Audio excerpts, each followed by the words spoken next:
Yes, good morning student. तो dear student, आज का हमारा जो +2 क्लास के लिए फिजिकल एजुकेशन के अंदर हमारा जो एक चैप्टर चला हुआ है कि बायोमैकेनिक्स इन स्पोर्ट्स, जीव यांत्रिकी का स्पोर्ट्स में महत्व। तो इसके अंदर हम जो आज का हमारा टॉपिक है वो है Newton's law of motion and their application in sports. Newton के गति के नियम तथा खेल कूद में उनका प्रयोग। कि जो न्यूटन के गति के नियम हैं उनका क्या क्या नियम है, कौन से नियम न्यूटन ने जो अर्जित किए थे। उसका आइजैक न्यूटन पूरा नाम था उसका, आइजैक न्यूटन। उसने जो गति के नियम हैं वो 3 नियम बनाए गए थे कि जड़ता का नियम, जिसको पहला नियम बोल सकते हैं लॉ ऑफ इंटेरिया, और त्वरण का नियम, और तीसरा है हमारा प्रतिक्रिया का नियम। जो तीसरा नियम है, ये 3 नियम बनाए गए थे। इनको प्रथम, द्वितीय व तृतीय के नाम से भी जाना जाता है। तो ये 3 नियम हैं, तो इनके बारे में आज हम पढ़ते हैं कि जो न्यूटन के तीनों नियम हैं। न्यूटन था आइजैक न्यूटन, इसने जो 3 नियम बनाए थे, सबसे पहले था जड़ता का नियम। तो देखिए कि यह गति का पहला नियम है।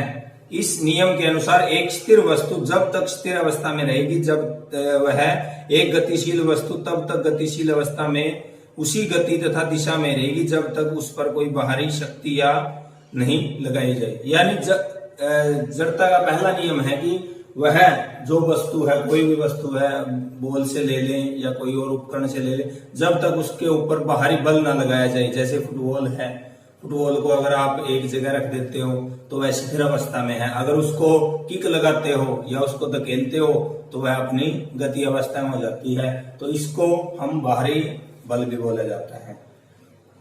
जैसे खेलों के क्षेत्र में इस नियम के अनेक उदाहरण हैं। जैसे फुटबॉल का नियम बताया गया था, नाव खेलना, जैसे नाव खड़ी है उसको आगे की तरफ धकेलना, जो स्टार्ट लेना, जैसे आप स्टार्ट लेते हो रेसेस के लिए 3 प्रकार के स्टार्ट होते हैं, मीडियम, बंच स्टार्ट, मीडियम और लॉन्गेटिव स्टार्ट।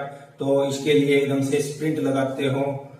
तो जो कुश्ती है, अपने आपस में दोनों कुश्ती खेल रहे हैं, अगर किसी को ऊपर उठा लेते हो विरोधी पहलवान को, उसको गति अवस्था में नीचे पटकते हो, तो यह भी त्वरण का जो जड़ता का नियम है उस पर लागू होता है। तो उसके बाद में यह बता दिया कि बाहरी शक्ति, गुरुत्वाकर्षण शक्ति, खेल मैदान की सतह, एक रक्षात्मक खिलाड़ी या खिलाड़ी के शरीर को रोकने के लिए ब्रेक लगाने की क्रिया को जड़ता का नियम बोला जाता है। यानी स्थिर अवस्था से एकदम कोई उससे बाहरी बल लगा दिया जाए, उसको पहला नियम बोला जाता है, जड़ता का नियम। उसके बाद में त्वरण का नियम आता है कि यह गति का दूसरा नियम है। यह नाम याद रखना कि आपके एमसीक्यूज में आ सकता है कि त्वरण का नियम को या दूसरा नियम को किस नाम से जाना जाता है। तो आपको त्वरण का नियम, ये 4 ऑप्शन दे दिए जाएंगे।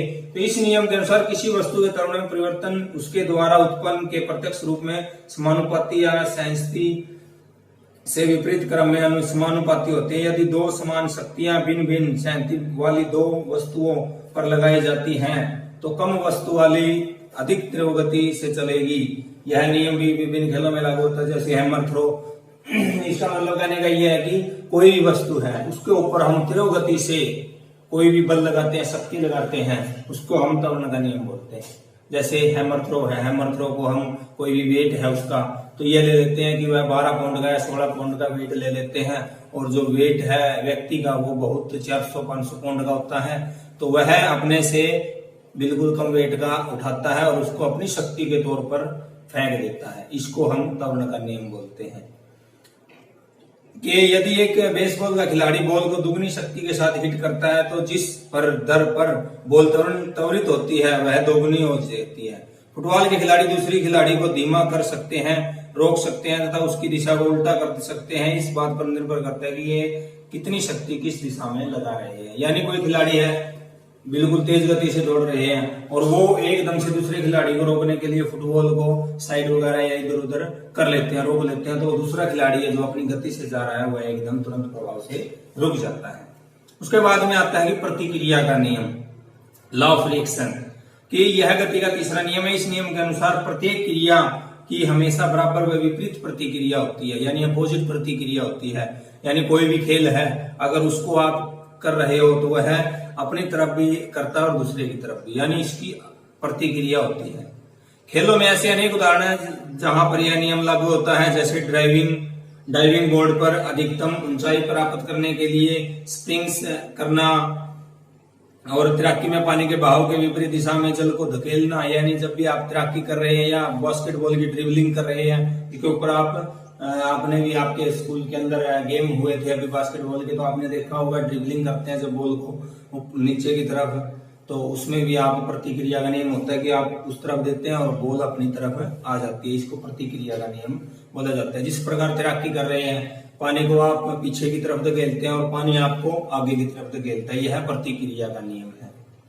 तो कुछ उदाहरण इसके, जैसे तैराकी है बता दिया गया था, पैदल चाल है कि पैदल चाल में आप वॉकिंग कर रहे हैं, इससे आप पैरों की जमीन को पीछे की तरफ धकेलते हैं और जमीन आपको आगे की तरफ धकेलती है जब भी आप चलते हैं। शूटिंग है, जैसे बंदूक या पिस्टल से फायर किया जाता है तो गोली आगे की दिशा में चलती है, उसी समय बंदूक पीछे की ओर धक्का मारती है, यानी जब भी आप पिस्तौल वगैरह चलाते हो तो उसका झटका आपको पीछे की तरफ धकेलता है। बास्केटबॉल में ड्रिबलिंग है और ऊंची कूद है, जब भी आप ऊंची कूद करते हो तो आपके जो हाथों की दिशा है वह पीछे की तरफ हो जाती है और हवा के तौर पर आप आगे की तरफ जंप कर सकते हो। तो हमारा जो टॉपिक था आज का कि न्यूटन की गति के नियम कौन से है, 3 नियम बताए गए थे आपको, जड़ता का नियम, त्वरण का नियम और प्रतिक्रिया का नियम, जिसको प्रथम द्वितीय तृतीय नियम के नाम से भी जाना जाता है।